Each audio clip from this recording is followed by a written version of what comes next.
Rebonjour, nous sommes devant l'œuvre collective des artistes de traces 2020, 2021? Oui, Oui, 21. 2021. Oui, c'est ça, On exactement. a manqué une année. Alors, je voulais vous la montrer. Puis Claude, oui, Claude est encore branché sur son micro. Il va nous en parler un petit peu de cette œuvre-là. En fait, ce qu'on voit, je ne sais pas trop, Nathalie, qu'est-ce que tu vois à l'écran, là, mais ah, Trop long. OK. Euh, les Le artistes, hibou. cette année, ont suivi une formation en ciment fibre. Et leur travail, c'était de créer un oiseau qui devient une œuvre collective. Donc, chaque artiste a créé un oiseau qu'on a installé sur une branche qui est faite également en ciment fibre. Donc, la branche va résister aussi longtemps que les oiseaux. Puis, on les a installés côte à côte comme ça, comme s'il y avait une espèce de discussion entre eux. Puis, on peut voir le résultat. C'est vraiment, c'est mignon comme sculpture. Vraiment. On regarde les visages. Chaque visage a une expression différente. Puis on peut voir le hibou qui est à gauche qui surveille un peu tout ça. Puis dans le haut des arbres, on peut voir un jet bleu. Et mon fameux dindon, en fait, c'est pas supposé d'être un dindon, mais on ne sait jamais le résultat que ça donne, mais c'est finalement la plus grosse sculpture. Je pense que c'est dans mes... Toi, puis tes grosses sculptures. Exactement, c'est dans Et il y mes... en a une en bas. Oui, il y en a une en bas qu'on appelle la poule de luxe.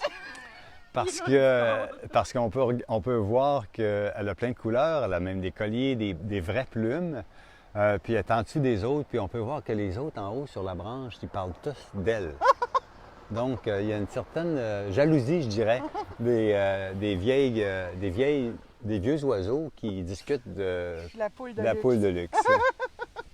Est-ce qu'il y a un nom à cette œuvre-là, Claude? Ah, bonne question. Sais-tu, on n'a pas On pensé devrait de en le parler. demander.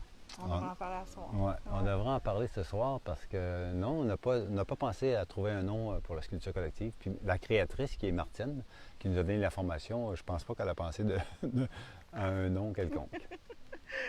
Bon, ben, écoute, on est sur le chemin, sur un sentier ici. Alors, les gens qui vont prendre des marches, faire des marches, vont pouvoir voir l'œuvre collective. Ouais. La raison pour qu'on l'a installé là, en fait, c'est exactement ça. C'est que ce chemin-là est le sentier qui est le plus emprunté par les marcheurs. Oh, wow. Donc, ça veut dire qu'ils vont la voir automatiquement. Bien, automatiquement. C'est toujours une surprise parce qu'on ne la voit pas de loin. C'est quand on arrive près qu'on se laisse surprendre par tous ces oiseaux-là, qui est un peu comique, qui nous regardent. Ça fait que c'est intéressant comme œuvre.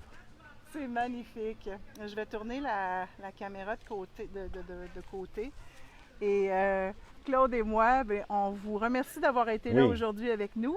Et n'hésitez pas, si vous avez des commentaires, certain. venez faire un Oui, petit coucou aux artistes. tous les commentaires sont toujours appréciés parce que c'est ce qui nous aide à nous améliorer, à changer la formule puis la rendre encore meilleure. Alors sur ça, on vous souhaite une belle soirée et continuez de créer. Ça fait tellement bien, de bien à la planète. Oui. Merci Salut tout le beaucoup. monde!